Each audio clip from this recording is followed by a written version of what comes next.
अध्यापक शिक्षा यानी कि यूनिट आपका 4 है, जिसमें आप अध्यापक शिक्षा यूनिट का नाम भी है और अध्यापक शिक्षा पढ़ रहे हैं। तो अध्यापक शिक्षा से क्या आप समझते हैं? तो अध्यापक शिक्षक से तात्पर्य अध्यापकों के प्रशिक्षण व्यवस्था से, यानी कि अध्यापक शिक्षा का मतलब होता है यानी कि अध्यापक शिक्षा का मतलब होता है शिक्षकों को जो प्रशिक्षित करना है, यानी कि अध्यापक को ही प्रशिक्षित करना है, टीचर को ही प्रशिक्षित किया जाता है। तो यहाँ पे ध्यान रखना है प्रशिक्षण व्यवस्था से शिक्षकों को प्रशिक्षित करना, ताकि वे प्रभावी ढंग से पढ़ा सकें, यानी प्रभावी ढंग से बच्चों को पढ़ा सके और छात्रों को शिक्षा प्रदान कर सके, यानी कि अध्यापकों को जो अच्छे प्रकार से शिक्षा दी जाएगी तभी वो बच्चों को अच्छे से पढ़ा पाएंगे। ठीक है। और इसके बाद आपको ध्यान देना है अध्यापक शिक्षा पाठ्यक्रम संरचना एवं दूरदृष्टि। ठीक है, दूरस्थ शिक्षा जिसे हम बोलते हैं। तो दूरस्थ अध्यापक शिक्षा कार्यक्रम एक ऐसी शिक्षा प्रणाली है जहाँ शिक्षक और छात्र एक ही स्थान पर नहीं होते, बल्कि दूर से ही शिक्षा प्राप्त करते हैं। यानी कि दूरस्थ शिक्षा वो होती है जैसे कि एक स्थान पर टीचर और जो है छात्र मौजूद नहीं होते, यानी स्टूडेंट मौजूद नहीं होते हैं, अप्रत्यक्ष रूप से जो है अनौपचारिक रूप से शिक्षा प्राप्त करते हैं।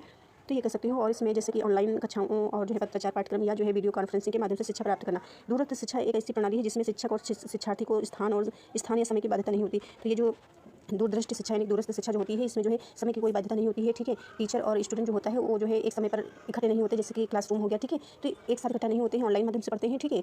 और समय की कोई बाध्यता नहीं होती। इस समय जैसे कि आप ऑनलाइन पढ़ रहे हैं, जैसे हम आपको पढ़ा रहे हैं, तो कभी भी क्लास कर सकते हैं। तो इस प्रकार से करेंगे अध्यापक शिक्षा कार्यक्रम के प्रकार। इसके पहले हमने आपको थोड़ा इसके बारे में पढ़ाई दिया है, तो आप सभी स्टूडेंट देखेंगे अध्यापक शिक्षा कार्यक्रम के प्रकार। तो थोड़ा शॉर्ट में ही बताएंगे, यहाँ से देखिएगा।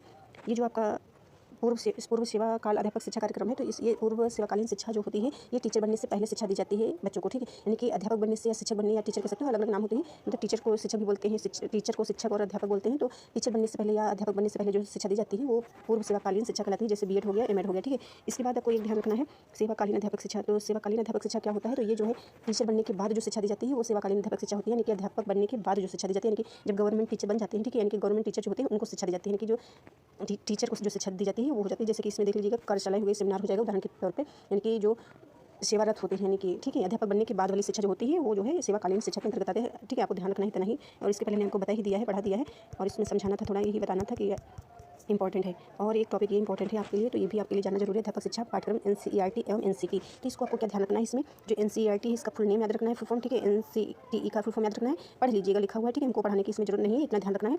NCERT क्या है? तो NCERT जो है स्कूली शिक्षा से संबंधित है, जो सुधार से संबंधित है। आपको ध्यान रखना है NCERT जो है ये शिक्षक शिक्षा से संबंधित। ठीक है। शिक्षक शिक्षा संस्थाओं को मान्यता और गुणवत्ता प्रदान करने से होता है। तो NCERT आपको ध्यान रखना है स्कूली शिक्षा से संबंधित है, और ये टीचर से संबंधित, टीचर एजुकेशन से संबंधित है, शिक्षा से।